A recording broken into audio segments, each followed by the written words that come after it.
What's going on, guys? You got Johnny back here with GPC Season 7, Week 2. This is our team builder for our match against Neo. The battle will happen later in this same video. But first I want to go over the draft, the matchup and all that. Now, knowing Neo, and you might have heard about him, he's an MPL Minors coach and he's pretty well known in the draft league community as a whole. He has like a couple of staple mons he always likes to draft. He likes his bulky bolt turn pivots and some setup sweepers. Usually he drafts Rotom Wash, Tornadus Therian, Zygarde 50%, and then Ribombee. Those should be like, I would call them almost call them the Neo classics. However, in the GPC he didn't get all of those. So he took a bit of a different approach. Instead of Zygarde 50%, he drafted Zygarde 10%, and instead of Tornadus T, he drafted Tornadus I. So they obviously are quite different, but still, he can't go without his classics, can he? However, he also has drafted the Mega Gallade, the Heatran, the Rotom, I think I mentioned that, the Decidueye, the Fortress, the Zygarde, obviously Ribombee, Ribombimbo, Drapion, Shuckle, Tornadus, Primarina, and Beware as a whole. So he has a whole roster full of threats without a lot of walls particularly. He has some bulky pivots that can do the defensive work for his team, and not many mons on his team are particularly frail either. But we don't really have that bulky wall core we need to focus on breaking down with our team. However, he has a couple of threats we really struggle to check. First off, Mega Gallade is an enormous threat to my team. It gets coverage for every single Pokemon on my team. I can't do anything about that. Mega Gardevoir gets Poison Jabbed, Infernape gets close combated, Drain Punch or Zen Headbutted. Manaphy gets close combated if he doesn't want to do that and wants to have a coverage move for potential Mantine as well if he doesn't want to run Zen Headbutt. Would be Thunder Punch, Nidoking gets Zen Headbutted, Swallow takes a million from everything. Licky is obviously weak to Fighting Stab. Heracross gets Zen Headbutted. Vikavolt can take 2 Zen Headbutts despite resisting it. Mesprit can be knocked off or X-Scissored. Magneton is weak to Fighting, and Ampharos could potentially... No, Ampharos dies to close combat, let's be real. So the only hope I have of beating this Gallade is always having him on faster than it to revenge kill it. And the second thing, I hope he has such a 4-move system that he runs can't run a setup move versus me. The good part is though, I have if he decides to run a setup move, he is eventually walled or at least taken on by one of the things on my team. I just have to manage to bring the right thing to beat the Gallade in a certain situation. Next up, Heatran. Not that big of a threat versus my team. Ape takes it on, Gardevoir bops it with 1 or 2 HP fires, Manaphy switches in and kills it. Nidoking outspeeds and kills, Licky takes any hit, you can Earthquake it, Heracross kills it and outspeeds. Mesprit can carry HP ground and outspeeds, Magneton can carry HP ground despite being outsped, and trap it with a Choice Scarf after some damage. Mantine is one of the best counters, so if it comes I expect it to be Toxic because Mantine can't beat... Heatran can't beat Mantine without Toxic. Like Taunt Toxic or Sub-Toxic is definitely possible. And yeah, Rotom, that's actually a big nuisance to my team. It's more like its speed tier is annoying and its dual stab. I have good resistances to both of his stabs, but the combination makes it really hard for me to switch around Rotom. If it's choice locked, which is a potential set he could bring, I have a bit of an easier time. I just need to manage to predict a bit more, and I'm probably need to keep that in mind that I need one safe switch in to his team in order to not lose to Momentum Rotom every time. So Nidoking might have to come just to prevent Volt Switch spam versus my team, which is not optimal because with Nidoking I can never really switch that in freely on the Rotom in fear of taking a Hydro Pump. Now next up he has the Decidueye. His only Manaphy check, defensive Manaphy check, something like that even exists. Otherwise he relies on his offense to check it, and it's water. His only water resist. However, Decidueye is rather weak if it's bulky enough to take on Manaphy, which is something to take note of, so I can potentially use that as setup fodder for a bulkier Manaphy. We have Zygarde 10%, which is another really big issue to my team. It's 2-hit KOs or OKOs a lot of my team, and outspeeds everything barring Swallow.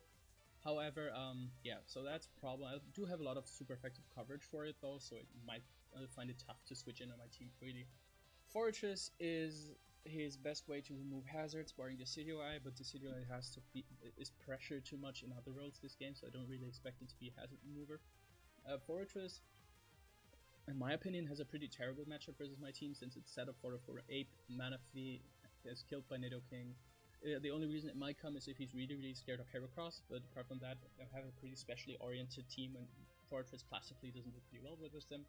If he brings it, it might be in a bit of trouble, because I decided, as you'll see later on, to bring a bit of a hazard stack team, just because I didn't expect Fortress to come, and if it came, it doesn't have a good matchup and shouldn't be able to beat my hazard stack 101. We have Ribombee, which could definitely be a threat late game, because I have a pretty offensive and not that much of a bulky team. However, Fairy Stab is not super effective against anything barring Heracross on my team, so I don't know, Bug isn't that great Bug isn't that great a stab either, so I don't really see Ribombee. If it comes, it's obviously going to be the late game Quiver instead, but my team isn't passive enough to where Ribombee safely sets up, and it can't really set up on anything. Swallow should outspeed it, also quick attack it. So I should be good on that part. Drapion, no reason for it to come. It's usually coming to beat bulky Psychic, bulky Darks, offensive Darks, offensive Psychics. My offensive Psychics Mega Guard, Hyper Voice 2 kills that thing anyway. There's no way Drapion is coming. Maybe if he really wants T-Spikes, but Nidoking has a decent matchup versus this team, so I don't know. I don't expect Drapion to come. Shuckle is something that can really come. Mega Gallite and Webs is completely fucks me if I don't bring Swallow. So, because my hazard remove is Mantine, and while it could come, I don't think with Rotom around has the best matchup in the world. So, yeah, so Shuckle and Shuckle Webs, Lead Webs are definitely really scary for me to prep for. Tornado's Eye and Primarina are two especially offensive threats. My best flying resist is Ampharos, as we had last week with the Torn T. This time we have the Torn Eye. So, might figure out something with that. The Primarina, I don't really see it. Mantine Waltz for Eternity, it's one of the best counters to it. Manaphy takes it on, and a whole lot of my team kills it and outspeeds it, so that's not that big of an issue. And the same thing with Beware. I have, while not having the best switch-ins to it, my team is so specially offensive and faster than Beware that the only set that could really come is a Scarf set, and even the Scarf set isn't fast enough for my team. So Beware is another thing where while it has some offensive pressure versus my team, I don't think it comes just because of the matchup and how I can outpace it and beat it down with that. So I think it loses too much momentum for his team. So yeah, that's the thing for the matchup. Now, looking at the team I brought, you see it right here. I brought the Mega Gardevoir. It's a almost max Fizz Dev Mega Gardevoir with some speed in it. This allows it to always take a Poison Jab from Mega Gallade after rocks and Oko it back with Hyper Voice. I also have the HP Ground for the potential Heat Ran, and the Wish and the... Do I hit the Wish? No, I might have changed that. I think I have the Substitute now, because I couldn't wish up on anything. I have the Substitute and the Healing Wish potentially to get back my Wing Common Swallow or Manaphy late game.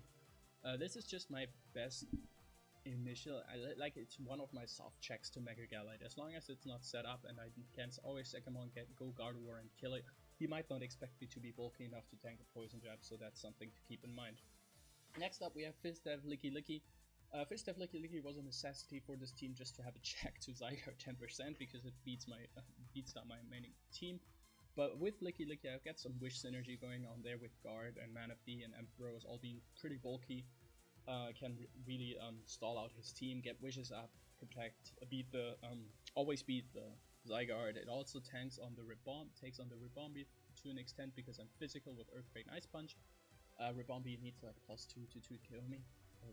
Oko, it's not that strong. So yeah, then we have T-Spikes Nidoking, sorry, because Nidoking, while not doing well offensively, or not too well because of Form Substance and Speed Tiers and all that, T-Spikes actually are pretty detrimental to his team. If I get up 1 or 2 layers of T-Spikes, my next set, the Max Fizz, they have Calm Mind, Rain Dance, Manaphy with Scald, can actually just beat down his entire team. Licky Licky with Wish Protect also gets really annoying really fast for him. Plus with the Wish support from Licky Licky, my bulky Assault Vest mixed defensive Ampharos also is really annoying for him to take down. So with all my, with hazards being up, and my first 4 Mons barring Nidoking being really bulky, while still remaining some offensive presence versus his team, I have a really good chance of whittling down his team in range of a potential late game Swallow that can just clean up. And speaking of Swallow, Swallow is a mixed offensive set with the Expert Belt, just because Mega Galate's Bedef is way better than its physical defense, so I wanted to have Brave Bird as a guaranteed way to revenge it, because Hurricane is also inaccurate. And yeah, that's about it. It's also faster than this entire team, and I needed to bring Swallow instead of a Scarper just because webs, if they go up, I can't remove them, and I needed a way to still outspeed all of his potential threats. So we got this Swallow right here. Yeah, as you can see, he brought the Zygarde, which was to be expected, the Fortress, which is kind of surprising and makes my T-Spike strategy a bit worse. Have to play around it accordingly, not letting T-Spikes go up at all, giving him the opportunity to spin on me. The Ribombee, which I didn't expect either. It can be a late game threat, but my team is so bulky that I think I can take it on, and plus so bulky and never really lets it set up. The Mega Galate, which is the huge issue I predicted it to be, and last but not least we have the Tornadus, which I can check with my Emperors. I think, depending on his spread, maybe even with Licky Licky, we'll have to figure that out in-game.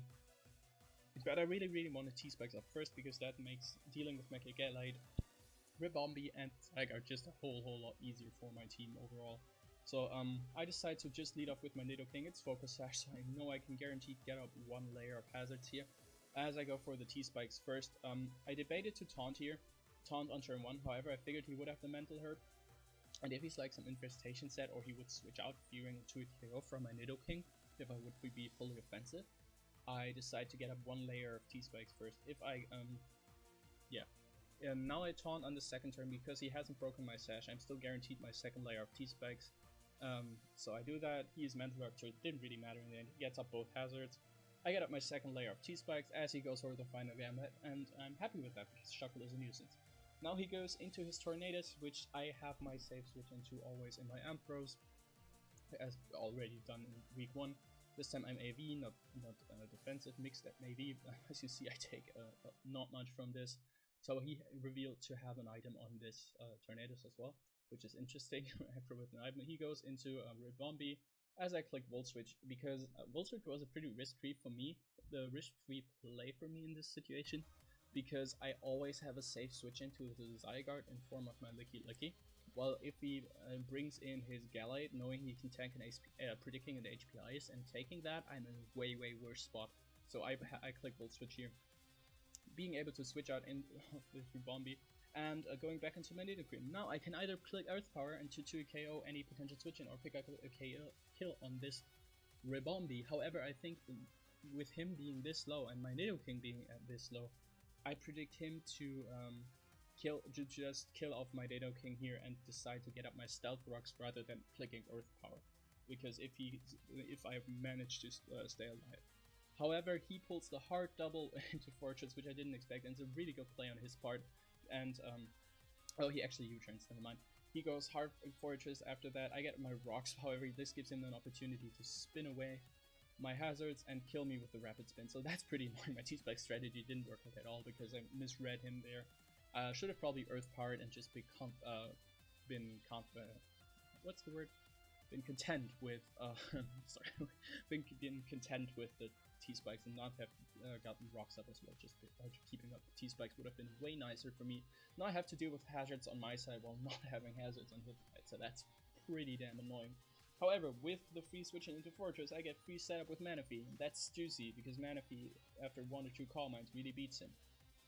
However, he crits me here, so this would have done about 12%. I would have still been at 75. So, but I'm thinking like, no big deal. I can still tank any hit from Galate and the Zygarde and kill it or to KO everything.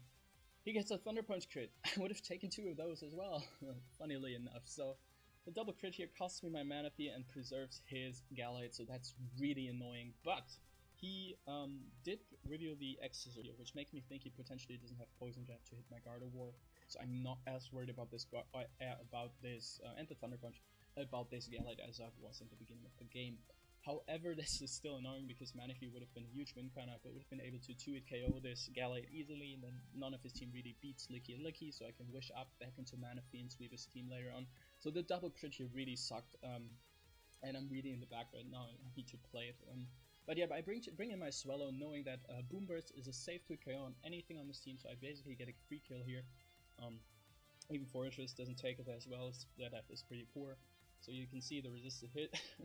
Swallow picks up 2 kills, and he goes out into Tornadoes. Knowing that I can't OHKO this, and I still have my switch in Emperors, and I need this Swallow to check the Galite, I always go back out into my Emperors, as he decides to go for Acrobatics again, doing a strong 15% again, but this Emperor is slowly getting chipped, so I have to watch out for this. As he goes into the Zygarde, reading me very well, I almost clicked the Hidden Horizon here. However, I was still the same mentality as before. I can always go hard, lucky, get up a wish, pass the wish immediately to something else on the predictive double of him fearing like Ice Punch or Ice Beam. So that's exactly what I'm going to do. I'm going to go hard into my Licky, as he 1000 arrows, I think. Yep, no big deal. I chew that for days. I can even chew that after one more switch in because he doesn't seem to be banded. I wish up. I pass this wish hard out into my Gardevoir, predicting him to either not go for the Poison Jab if he even has it, or to go for the Fighting move or the Thunder Punch, which I thought was a pretty interesting play regarding that Fighting hit more of my team. Gardevoir gets up to health, Exos bounces off my Fizzdev Guard skin, and Gardevoir picks up the kill on the Mega Gallet. So that's the biggest threat to my team down. So despite the crits, I'm in a really solid position here. I just have to keep my team from being whittled down to where Thundurus can potentially beat me, or the combination of Thundurus versus Zygarde beats me down. Right here, I know that I can't really let this Super Bomb be set up and be like some dumb shit. I don't want to deal with that because like my Gardevoir, while still killing everything, it's slower than everything. So I really want to set guard here and preserve my bulk and my revenge killer for his fast. So Licky and Empy look way more important than guard at this point, and that's what I'm going to go for. I go for Hyper Voice. I live the hit, which is cool, and I kill off the Ribombee. So it's 2 versus 4 versus me. I don't want to risk anything. I don't want this to set up a bulk up for free in my face while I doubled into Emperors. That would have been, with a Fly Name Z, I would have been in a bad spot here. So what I do is just sack off the guard, goodbye guard, which is, I like guard, I didn't want to sack it off, but you know, you have to do what you have to do. And I go back into Ampharos, knowing I can threaten this, and HP Ice is a relatively free play right here because it 2 KOs the Tornadoes and it OHKOs the Zygarde. Yep, goodbye Zygarde. And now I'm in a really solid spot. I just stay in here knowing that he doesn't kill me with Acro or Knockoff. He goes for Superpower, however, that kills me. But with the attack drop he has here, my Licky can basically just beat this down. It reveals the bulk up, but I throw up a wish before that, scouting him a bit more. He superpowers as I Ice Punch for free because I know he couldn't kill me, and with the next defense drop, even if he bulks up, I can just Ice Punch again. He can't kill me barring the crit, as he doesn't get it, and I can knock this Genie out with the Ice Punch. So that's a GG to me. We won 2-0. We bounced back from our first loss versus Merc. Not perfectly played again. I definitely do disagree with my Nidoking Earth power play, but I was kind of surprised that he didn't preserve his Ribombee. Although U-turn obviously makes sense for that. So yeah, I'm kind of surprised that he did preserve the Ribombee that way. Okay, sorry, I got confused there for a second. But yeah, that's it for GPC Week 2. I hope you enjoyed the video. Cheers guys, I'm out.